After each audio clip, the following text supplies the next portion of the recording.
Discovery Communications. My name is Lance Rougeux, the National Director of the Discovery Educator Network, and we're here today for a very special announcement. So I'm going to turn it over immediately to Craig Halper, our Vice President of Platform Strategy. Craig? Thanks, Lance. For those of you joining us today out on the web, I'm very excited to have you. We're thrilled to be announcing today, actually, that Discovery Education is going to be released onto a new platform, a platform that many of you are familiar with and excited about. So the first thing that I want everyone who's watching to do, if you have one, is to go ahead and pull out your iPad, because we're thrilled to announce today that we're going to be extending Discovery Education services onto the iPad platform. Now, for those of you who aren't familiar with Discovery Education Services, we are the premier digital media providers in the education space. We reach about half of U.S. schools, and we're excited to be telling you not only that we're announcing the iPad release today, but also that it's immediately available to all of the schools that we currently service and that have a Discovery Education subscription. So, for those of you who have your iPad out, go ahead and take out a pen or pull up your browser, and you can join us at mobile.discoveryeducation.com, and you can log in with your existing Discovery Education username and password. And what you're going to find when you log in is a site that's really focused on delivering the best content to you and to your students immediately. And you'll get a chance to watch a quick video to walk you through. But what you'll see when you log in is really 3 items on the main page that highlight content. The first is search, the second is a hot box to highlight new content, and the third is a new visual search which allows you and your students to drill down into our content through our taxonomy and our subject navigation from the main page. Now, when we went about designing this interface, we really started from scratch and said, what should we be delivering to students in particular on this device? What is it about this device that really is interesting and compelling? And we all know that it is a touch-based device, and it's really a device that screams to be played with and really screams to be investigated. And so we went back and we wiped the slate clean, and we put together an interface that is purely touch-based navigation and built from the ground up. And we think that what we've achieved is we've achieved an interface that not only as an interface really is engaging, but also provides very, very quick access to the content for students and for educators in the classroom. Now, one of the things that I do want to note, you'll jump in, you'll search, you'll browse, you'll investigate the content, and you'll see that there's a lot of video content available right now. We're really excited to announce that in addition to the video content that's currently available, we are going to be extending the available content to include all of our other exciting assets, or most of our other exciting assets, including photos, audio, encyclopedia articles, and many of our other items. And that's going to be rolling out very, very quickly after this first release. The other thing that I'm really, really excited to talk about is actually the introduction of our Student Center on the iPad, which is something that we're working on and we expect to be out also very shortly on the heels of this first release. And what that means is we're going to be taking the iPad, which a lot of teachers and a lot of students really view as a content consumption device, and we're going to be turning it into a two-way device so that teachers can use Discovery Education's assignments, quizzes, and writing prompts in the classroom on the iPad. And not only will students be able to go out and view those assignments and quizzes and writing prompts, they will be able to respond back to the teacher using their iPad in the classroom. So they'll be able to log on, get great content, and take a look at the things that the teacher has assigned to them, either independently for remediation or if they assign it to their entire class. Those students are going to be able to go on, take their quizzes, respond back to their writing prompts, and really have an interactive experience not only with the content but also with their teacher. So, speaking of teachers, we've got a group of teachers here who have been experiencing Discovery Education on the iPad, and I want to go ahead and turn it back over to Lance Rougeux now, and he's going to talk to a few of them. Excellent. So we are very lucky to be having our DEN National Science Institute this week. So what better time, what better place than in the Discovery Labs with our lab coats on to have some teachers testing it out and playing with the site on the day of the launch. So let's just go around. Initial thoughts. Renee, how do you see this being used in the classroom? What impact do you think it's going to have on teachers and students? Well, tremendous impact. I think about the direction that we're going with one-to-one initiatives with students, and we already know how valuable the discovery education media is in the classroom. But now to put that media in every child's hands, it's going to have a great impact on the classroom. Excellent. We have, the teachers are from all across the country too. So when you guys, when you introduce yourselves, tell us where you're from. We have teachers from California, Alaska, Pennsylvania, all over. So Renee is actually from Maryland. From Prince George's County, Maryland. Excellent. Jude, any thoughts? How do you see this being used, the impact, particularly in the science classroom? Well, our kids are so engaged by video, and the images are so crystal clear.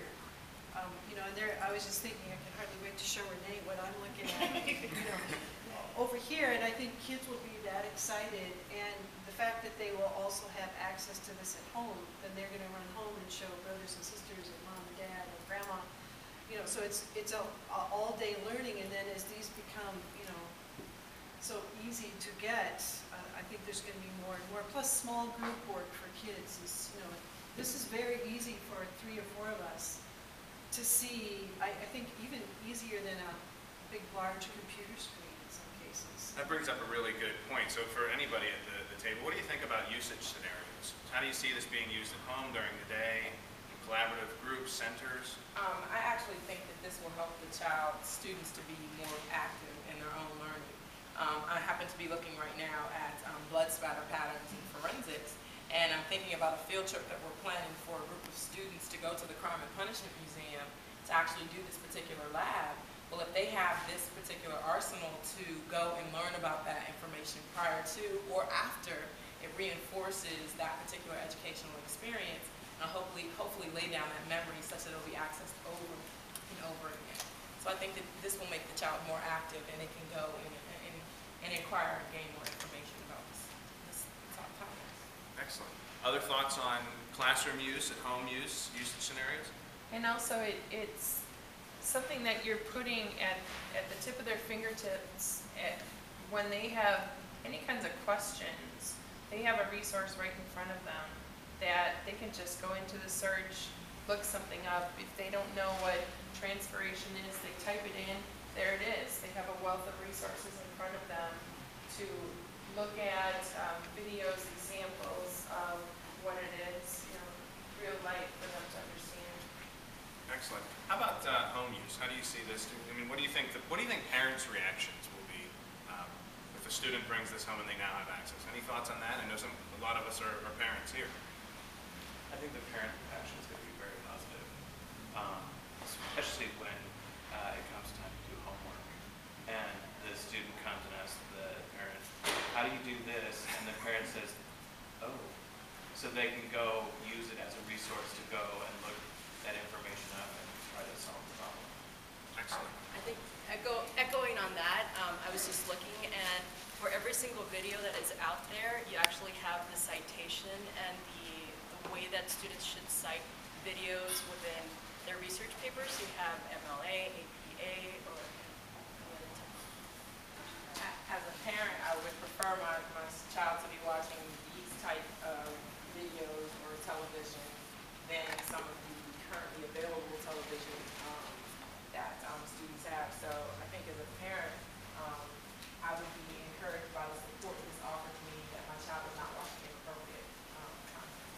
Excellent. Well, you guys are all here for the Science Institute. You're users of Discovery Education Services. What do you think your colleagues' reaction is going to be? What do you think their first reaction, and what are they going to need in terms of getting started? And Other than iPads? they all want an iPad. Well, you guys all hopped out. So we're getting at here is like on the professional development front. Is there, to me it seems so intuitive, so natural, and that we just pick it up and we get moving. When you guys all sat down, the first thing you did was you jumped in and you started searching for your content. Do you think there's going to be any kind of hurdle for? Or a learning curve, we think? Yeah. I don't think so. The device itself is very easy and user-friendly. Right. And you mentioned in a PD setting, it would be outstanding to have a setting more so than just everybody bring your laptop. Well, we all have an iPad, maybe an iPad lab or something like that could be used for professional development. And then with the students that are coming on board, there will be no barriers to what assignment you create and how you assign them. students being able to have access to it. So I think the teachers will be really excited about it. And I want to go back to the quality of the videos. It's really, really good. And that refers back to the device itself. I think the big challenge will be for the teachers to keep pace with the kids. Yes. You know, because they're going to go, Yeah. they're going to be way ahead, and, you know, this one's going to be doing different things. And so, you know, we've all talked about the guide on the side instead of the sage on the stage. This really will allow the teacher, you know, to move around and do that. And I think as these get more connectivity, like you were talking about a device that could, you know, you could see what's going on with several computers at the same time. That would be awesome. Being able to share Yeah. information. So, I mean, same great content, different delivery platform, but really what you guys are talking about here too is just changing the way a classroom, the instructional model, that it really does open up those doors for the virtual labs that we were talking about this week. You know, you supplement that with the video content from the site. Right, So, it moves us away from teacher center to student center. Yeah. And that's what you want. You want the students to basically be in control of their own learning, and this gives them a lot of that control. The touch base also gets it to a younger group of children, because I know just the dexterity of kids. I've seen a 2-year-old pull up an app and play Toy Story on an iPhone, so I think this really speaks to the generation that's coming up. any closing thoughts? So I'll give you this challenge. If you had one word to describe the launch, the interaction, the experience that you're seeing here, what's that one word?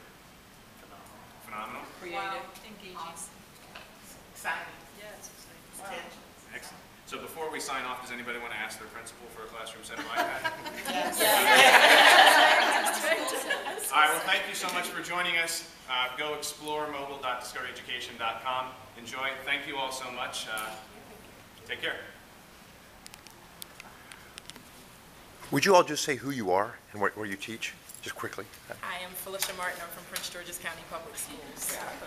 Carl Witt, Santa Monica, Malibu Unified. Libby Kitten, Henrico County Public Schools. Marcy Charters, North Shore Schools in Seattle. Bertha Roman, Santa Monica, Malibu Unified. Lisa Carlson, Minnetonka Public Schools in Minnesota. Jude Kessel, Milwaukee Public Schools. Renee Henderson, Prince George's County Public Schools in Maryland. Tanisha Johnson, Prince George's County Public Schools in Maryland. Lisa Martin, Milwaukee Public Schools. Thank you very much. Yes.